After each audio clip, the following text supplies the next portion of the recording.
São vários os equipamentos portáteis de combate a incêndio. Nós vamos falar agora sobre o extintor de dióxido de carbono, dióxido de carbono, nuvem seca, gás carbônico, anidrido carbônico e vários outros nomes, também conhecido por CO2. Este é um extintor que é utilizado basicamente para combater princípios de incêndio classes B e C. Dentre as particularidades desse extintor, primeiro, ele é um gás inerte, ele é incolor e inodoro. O gás carbônico, ele está, o átomo de carbono, no caso da molécula que forma este agente extintor, está associado ao maior número de átomos de oxigênio possível, formando então o CO2. Maiores informações são possíveis junto à parte teórica que acompanha também este vídeo. Mas é importante lembrar que é um gás que não pode ser oxidado, portanto, não admite a combustão, e se não admite a combustão, ele não é inflamável. O gás carbônico não é tóxico, mas pode sufocar em ambientes fechados porque ele provoca o deslocamento do ar respirável. Algumas características também do extintor de gás carbônico, do gelo seco, o apelido dele. Primeiro, a temperatura de menos 56,5 graus Celsius e a pressão de 5,1 kg por centímetro quadrado, ele chega ao seu ponto tríplice. O que significa isso? Que dentro do mesmo recipiente nós podemos encontrá-lo nos três estados físicos da matéria: sólido, líquido e gasoso.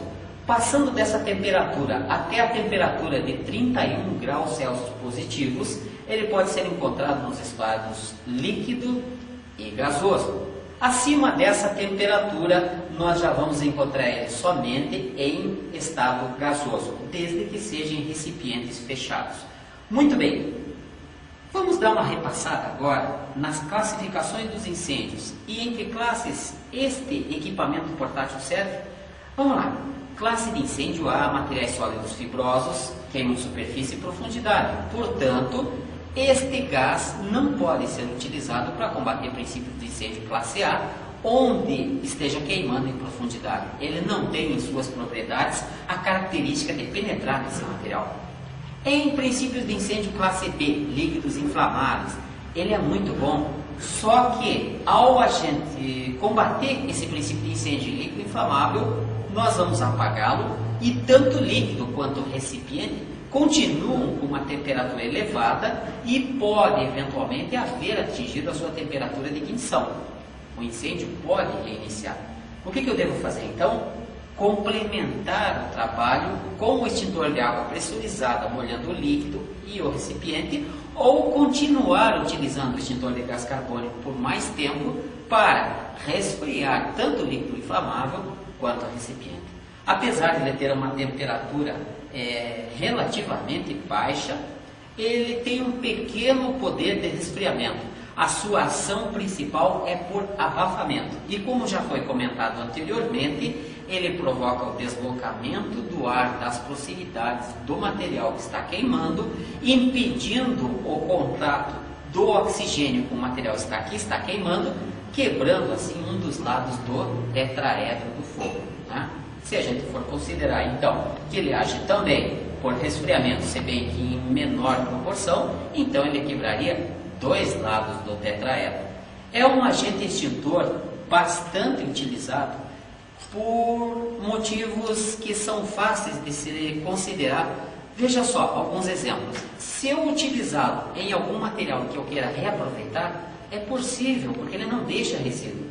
Se eu quiser utilizá-lo em um equipamento elétrico ou eletrônico caro, sofisticado, ele pode ser utilizado também, porque ele não deixa resíduo.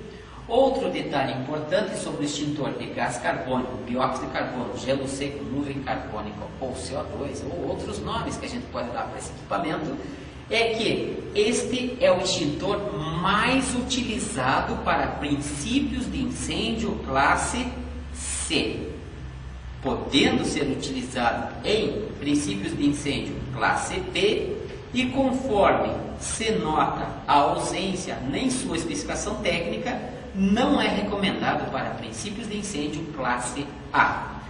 Outro detalhe sobre esse extintor é que uma unidade extintora dele equivale a 6 kg. Seu casco tem uma validade de 5 anos e a recarga deve ser efetuada anualmente. É importante frisar também sobre o extintor de gás carbônico que é o único equipamento portátil de combate a incêndio cujo gás propelente é o próprio agente extintor. Ou seja, uma vez acionado o gatilho, uma vez seguro o punho, o próprio gás carbônico vai ejetar o agente extintor gás carbônico para fora. Não é necessário nenhum outro tipo de agente extintor que seja utilizado como propelente. Esse é, portanto, o extintor de CO2.